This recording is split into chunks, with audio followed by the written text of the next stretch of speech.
સિઝનમાં એકદમ સરસ લીલા વટાણા પણ મળતા હોય છે અને સાથે એકદમ સરસ લીલી મેથીની ભાજી પણ મળતી હોય છે।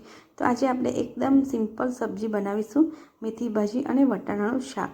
તો મેથીની ભાજી એક જોડી જેટલી લઈ અને મેં એકદમ સરસ રીતે સાફ કરી અને ધોઈ લીધી છે।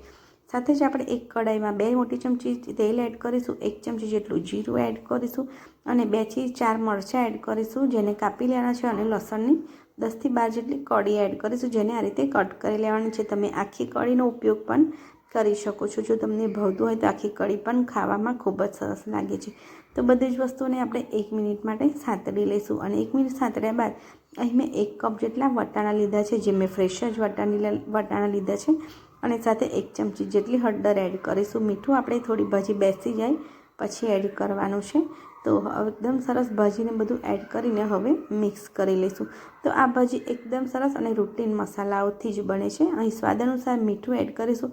હળદર મને ઓછી લાગતી હતી માટે અડધી ચમચી ફરીથી એડ કરી છે। 1.5 ચમચી જેટલું ધણા જીરું પાવડર એડ કર્યું છે અને તમને જો લાલ મરચું ગમતું હોય તો તમે અડધી ચમચી કે 1 ચમચી લાલ મરચું પાવડર પણ એડ કરી શકો છો।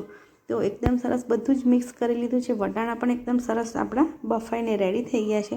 તો આપણી ભાજી પણ એકદમ સરસ રેડી થઈ ગઈ છે। તો એકદમ ગરમ ગરમ બાજરીના રોટલા સાથે આ ભાજી ખાવાની ખૂબ જ મજા આવે છે। તમે રોટલી પરાઠા કે રોટલા સાથે ખાઈ શકો છો અને ટિફિનમાં પણ આપી શકો છો। તો એકદમ ઓછા મસાલાથી અને એકદમ સરસ એવી મેથીની વટાણાની ભાજીનું શાક બનીને તૈયાર થઈ જાય છે। તો એકવાર જરૂરથી ટ્રાય કરજો।